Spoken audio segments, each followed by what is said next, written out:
আসসালামু আলাইকুম my lovely viewers, আশা করি সবাই ভালো আছেন। আমি আজকে আপনাদের সামনে হাজির হলাম নতুন আরেকটি রেসিপি নিয়ে। তো আজকে রান্না করতে যাচ্ছি রাইস ক্রিমি পাস্তা, সেটা তো এখানে আমি আমার বাটিতে নিয়ে নিলাম আমাদের পরিমাণ মতো করে যতটুকু লাগবে ততটুকু পাস্তা, এবং এটা নিয়ে তারপর হচ্ছে যে আমি আমার চুলাতে বসিয়ে দিব সিদ্ধ হওয়ার জন্য। তো আমি যদিও বাঙালি, কিন্তু মন তো আকুপাকু করে, কখনো চাইনিজ খেতে, কখনো থাই খেতে, কখনো বা মেক্সিকান খেতে। তো যাই হোক, যখনই রেস্টুরেন্টে যাই তখন চেষ্টা করি যে ওরা কি কি ইনগ্রেডিয়েন্টস দিয়ে রেসিপিটা তৈরি করে সেটা বোঝার জন্য। কারণ কি, খাবারটা যখন খাওয়া হয় তখন যদি আপনারা ফিল করতে পারেন যে না, এখানে কোন কোন ইনগ্রেডিয়েন্টস আছে, তখন কিন্তু আপনারা কিন্তু ইজিলি কিন্তু আপনারাও কিন্তু বাসায় এটা নিজের মতো কিন্তু তৈরি করে নিতে পারবেন। তো চলুন আজকে দেখে নিই আমি কিভাবে এটা রেডি করেছি। এখানে দিয়ে দিলাম ঘি পরিমাণ মতো, তারপর হচ্ছে যে আর চেলে রাখা আগে থেকে ময়দা এখানে অ্যাড করে দিচ্ছি। আর চুলাটাকে অবশ্যই লো ফ্লেমে রাখা লাগবে। লো ফ্লেমে রেখে তারপর হচ্ছে যে নাড়াচাড়া করে তারপরে এটাকে একটু গরম করে নিতে হবে, যেটাকে বলে কি একটু হিট দিয়ে নিয়ে নিতে হবে। তো এখানে হচ্ছে যে আপনাদের এখানে যেন ময়দার যেন কোনো যেন ইয়ে না থাকে, দলা পেকে যেন না থাকে, সেই জিনিসটা একটু খেয়াল রাখতে হবে। তো আমি এখানে অ্যাড করে দিলাম আমার পরিমাণ মতো লবণ। তো এখানে হচ্ছে যে লবণটা দিয়ে তারপর আবার একটু নাড়াচাড়া করে নেব। তারপর এখানে দিব হচ্ছে যে আপনার এখানে গোলমরিচের গুঁড়ো দিয়ে তারপরে নাড়াচাড়া করে নেব। তো এখানে চেষ্টা রাখবেন যতটুকু আপনারা হচ্ছে যে যেন দলা পেকে না যায় ওইরকমভাবে আপনারা ময়দাটাকে ভেজে নেওয়ার জন্য। তো এখানে আর সাথে অ্যাড করে দিচ্ছি এখন একদম ঠান্ডা দুধ।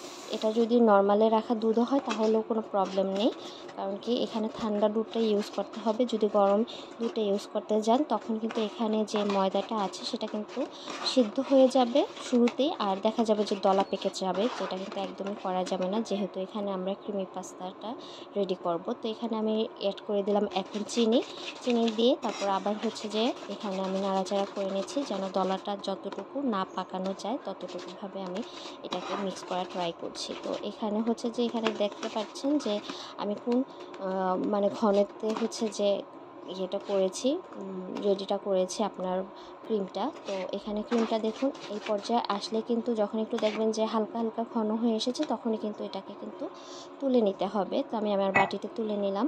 তুলে নেওয়ার পরে এখানে আমি আবার তেল দিয়ে দিয়েছি। তেল দিয়ে এখানে আমি পাস্তাটাতে আমি চিকেন অ্যাড করবো, তার জন্য চিকেন দিয়ে দিলাম। তারপরে এখানে দিয়ে দিলাম গোলমরিচ, তারপরে এখানে দিয়ে দেবো স্বাদ মতো লবণ। তো যে জিনিসটা হচ্ছে যে বলার প্রয়োজন সেটা হচ্ছে যে যারা জানেন, বেশিরভাগ মানুষেরই জানেন এটা, যে বাহিরে যে কোনো রেসিপিতে কিন্তু অবশ্যই মেইন যে ইনগ্রেডিয়েন্টসটা মশলার মধ্যে সেটা হচ্ছে কিন্তু গোলমরিচ। তো এটা কিন্তু মাস্ট বি ইউজ করা লাগবে, কারণ কি এটা যদি ইউজ না করা হয় তখন যে অথেন্টিক যে ফ্লেভারটা সেটা কিন্তু পাওয়া যাবে না। তো এখানে হচ্ছে যে আমি দিয়ে তারপরে নাড়াচাড়া করে নিয়েছি। দেখুন যে আমি এখানে কেমন মানে একটু চিকেনটা কেমন সাদা সাদা আছে, যেহেতু একটু ক্রিমি পাস্তা হবে তার জন্য এখানে কিন্তু আমি কিন্তু অন্য কোনো মশলা অ্যাড করিনি। তো এখানে দিয়ে দিলাম হচ্ছে পেঁয়াজ, যেভাবে কেটে রেখেছি কিউব কিউব আকারে পেঁয়াজটা কেটেছিলাম, তো এটা দিয়ে দিয়েছি। তারপরে কিউব আকারে কাটা আপনাদের ক্যাপসিকাম দিয়ে দিলাম।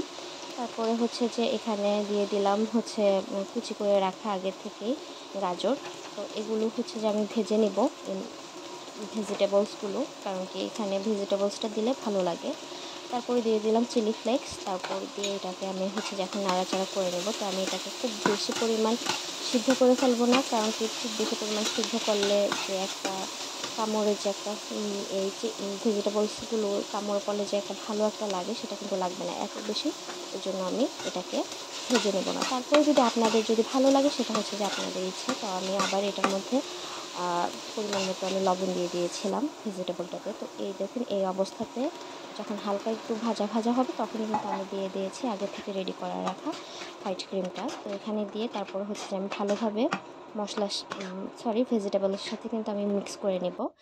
তো এখানে হচ্ছে যে ভালো করে মিক্স করে নেব। আর একটু হচ্ছে যে এখানে দেখুন আর একটু হচ্ছে যে করে নিয়েছি। তো এখানে আমি অ্যাড করে দিচ্ছি এই পর্যায়ে আমি টমেটো সসটা। তো এখন আপনারা যদি হোয়াইট পাস্তাটা একদমই হোয়াইট পাস্তাটা খেতে চান, তখন দেখা যাবে যে আপনাদের এখানে টমেটো সসটা অ্যাড করার প্রয়োজন নেই। যেহেতু আমার টমেটো ফ্লেভারটা ভালো লাগে, তার জন্য আমি টমেটো সসটা ইউজ করে নিয়েছি। তো এখানে দিয়ে দিলাম সিদ্ধ করে রাখা সেই পাস্তাটা। তো এখানে দেখুন মানে পাস্তাটা কিন্তু খুব ভালোভাবে কিন্তু ঝরঝরা হয়েছে। তো এখানে দিয়ে আমি আবার নাড়াচাড়া করে নিচ্ছি। তো নাড়াচাড়া করে তো একটা যখন ঘনত্ব ভাব হবে, তখনই কিন্তু আমি এটা কিন্তু আমার বাটিতে কিন্তু তুলে নেব। তো আপনারা যারা দেখছেন ভিডিওটা কে কোন জায়গা থেকে দেখছেন অবশ্যই জানাবেন। তো এই পর্যায়ে আমি ইউজ করলাম চিজ, ঝুরি করে রাখা চিজটা আমি দিয়ে দিয়েছি, কারণ কি চিজটা দিলে খেতে অনেক ভালো লাগে। তো আপনারা অবশ্যই জানাবেন কে কোন জায়গা থেকে দেখছেন ভিডিওটা আর কেমন লেগেছে। আপনারা অবশ্যই আমার এই ভিডিওটা দেখে তারপর আপনারা যদি বাসায় বানান, তাহলে জানাবেন যে আপনাদের রেসিপিটাও কেমন হয়েছে। এটা যেহেতু মানে বাহিরের খাবার, তো সবার কাছে সব রকম জিনিস ভালো নাও লাগতে পারে। তো যারা খেয়ে অভ্যস্ত তাদের কাছে কিন্তু এই খাবারটা কিন্তু খুবই ভালো লাগে। তো আমারও পার্সোনালি অনেক পছন্দ, আমার ফ্যামিলির সবারই পছন্দ। যেহেতু মানুষ কম, তো আমি সেই অনুযায়ী কিন্তু রান্না করেছি।